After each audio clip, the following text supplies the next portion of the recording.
Hi, I'm Joshua Bassett, and today I am reminiscing on my firsts with ELLE magazine. Before you do that, however, with me, be sure to check out High School Musical, the Musical, the series, Season 2, out May 14th on Disney+.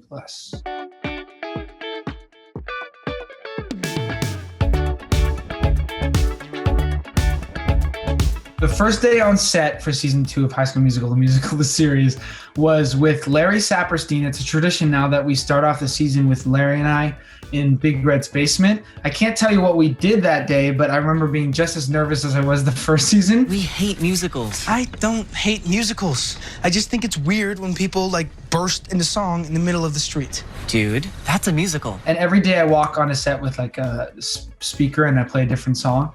And on that day I played The Boys Are Back in Town because Larry and I were back in town. There's so many moments early on where we were all together. We all went sledding once in the beginning. There was one day in particular where we were all in one, the group communal room or whatever, and they had a piano in there and everyone was sort of messing around, showing people some stuff. And then at the very end, Olivia was like, "Can I play a song for you guys?" And we're like, "Sure, yeah, of course, do it." So she went up and played one of her songs and everyone was just literally speechless, mind blown, sitting there oh my. We all knew that she was talented, but we just didn't know at that level. It was just it was incredible. So anyway, that was just a few of the times early on where we all got really close, and those are very special memories, getting to know the whole cast. The first time I was recognized was probably during Stuck in the Middle, but I really don't remember. What's this? Pop quiz. What? Didn't tell us we had a quiz? I believe that's the pop part. The only thing about Stuck in the Middle that I'm not thrilled about is what they did to my hair on that show. If you look through, the hair and makeup for me was just not my best. Okay, so technically when I first met a celebrity I look up to, I didn't look up to them at the time because I didn't know who they were, but I met Jennifer Lopez when I was 8. My mom or dad was "Jennifer Lopez," and I was I don't really know who that is, but cool. So I met Jennifer and her co-star and they were both super nice to me, but the guy specifically was going out of his way to make sure I felt welcomed. I was 8. And then when we were leaving, my parent was go say goodbye to them. And I ran over and I gave the dude a hug, and then Jennifer Lopez put out her arms to get a hug, and I was nope. And then I ran back to be with my I think it was my dad, and he was freaking out. He's "You just rejected a hug for Jennifer Lopez." Long story short, I look up to her now. I physically looked up to her because I was 8 at the time, but I had no idea who she was, so I just didn't hug her.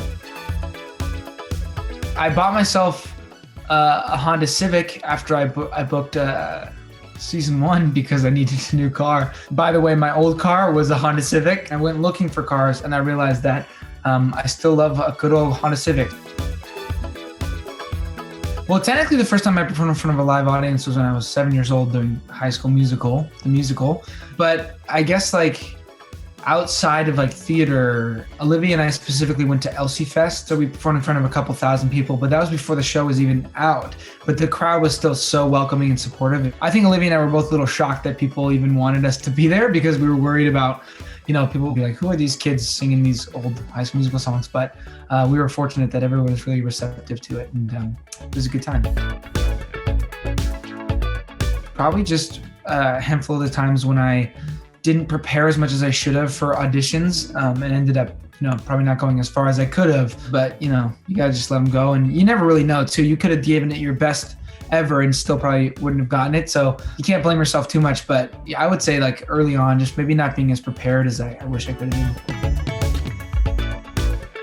First piece of advice I'd give a new actor is treat every experience as a lesson instead of a failure. I had a note on my phone. So every time I went into an audition, and the casting director would be "Okay, do it again, but slow down."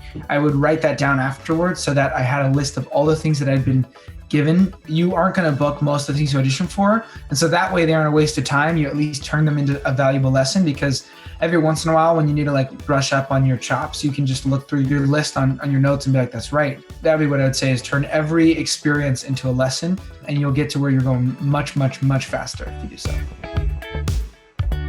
First award I ever received was an award for the theater company that I was with for Charlie Bucket in Willy Wonka when I was 9 years old. I think I won Best Actor age 12 and under. I would say, yeah, that's my biggest accomplishment to date. A big moment that really stands out to me is during season 1 when we were about to film the big I love you scene. That's what people have called it. I love you. I think the day before I was freaking out and Tim Federle, the showrunner, pulled me over and was like, what's going on? You know, and I was just telling him, I was like, I feel like I'm an absolute fraud. I was like, I haven't taken like acting lessons. I just sort of was winging it this whole time, and it sort of worked. And now a lot of people are expecting me to live up to this like expectation. Like, I don't know what I'm doing. I was terrified. I was like, I don't know. And he was like, well, you made it this far, and like you made it this far for a reason. So just trust yourself and know that you deserve to be here and you're capable of doing it. That sort of mental switch is, I think what really changed the game and is what really helps me like have the philosophy of fake it until you make it, because that is so true that every single person who's what do you want to say, made it, whatever, they got there because they pretended like they were there first and then they became that. You know in musicals when people burst into song when they've run out of things to say? Yeah. Sometimes it's easier to just kiss. Yeah. Yeah. And just trust that you can figure it out, because you can. First time walking the red carpet is a funny story. I was going to the MTV, well, no, I wasn't. My friends were going to the MTV Awards and I really wanted to go, but I didn't have an invite. And they were like, just come and figure it out. And I was like, okay, bet. So I flew to New York and I sort of talked my way into an outfit. I talked my way into hair and makeup. They didn't know I wasn't supposed to be there. And then I got in their SUV. And then when we got to the MTV Awards, I hopped out of the car. They weren't really paying attention. And one of the publicists came up to me and they were like, do you guys need a publicist? And I was like, they need a publicist because they're a band. And I was like, and I need my own publicist. And so she got me one and they wrote down my name on a piece of paper. Or I actually brought my own piece of paper with my name on it. And then I got on the red carpet. The craziest part about that story is like the next morning, my friend texted me because I was on Vogue's 100 Best Dressed, but I wasn't even supposed to be there. Literally fake it till you make it. I think probably Common Sense was like the first one that I really recorded.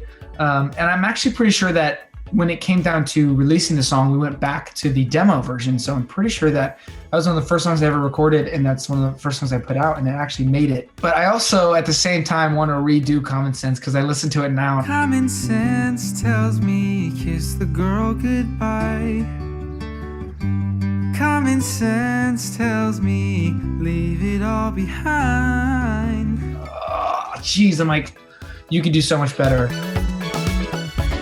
I think the first time I heard myself on the radio was when a friend sent me a video of them hearing me on the radio, and they sent it to me. And it's funny because when my song La La La came out, there was a bunch of radio play. I didn't have the channels like in my car, and nobody that I knew around me had those channels either. And so I was like, what the heck? Like, why can't we play this? It's playing on the radio and I can't play it. First music video I shot, I think, was for Common Sense. It was in a field. It was during the pandemic too, so everyone was super safe. It was just me, the director, the focus guy, my manager, and I think the person who did my hair and makeup. We just did whatever we wanted, and I'm actually really happy with how the video came out.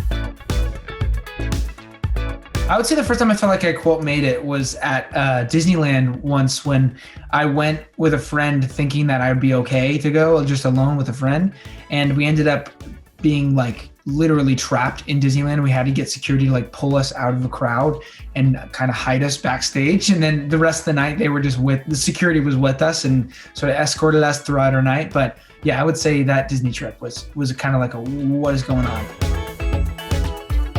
When I worked at Legoland, they were like, you guys are supposed to share the tips. One time this guy gave me a $50 bill and I was like, I'm not telling anyone about this. I don't know, but I feel like nobody shared their tips in Legoland because I didn't get anything from anybody else, and I know they got tips, so I don't feel bad about it. First home was the one I am still able to go to, my family home in San Diego. I grew up there, and it's just been my house ever since.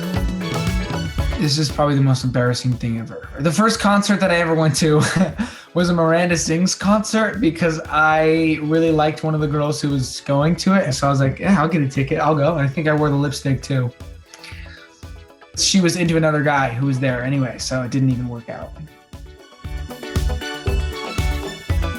Oh, geez. First heartbreak. I was 11. There was this girl, I won't tell you her name. I was like super into her and I got like a bouquet of flowers and a necklace. And I was like, I'm going to tell her how I feel about her. And I was literally freaking out. My friend had to hype me up. I was just standing there shaking. Like, I think I almost cried before I went out. I was so scared.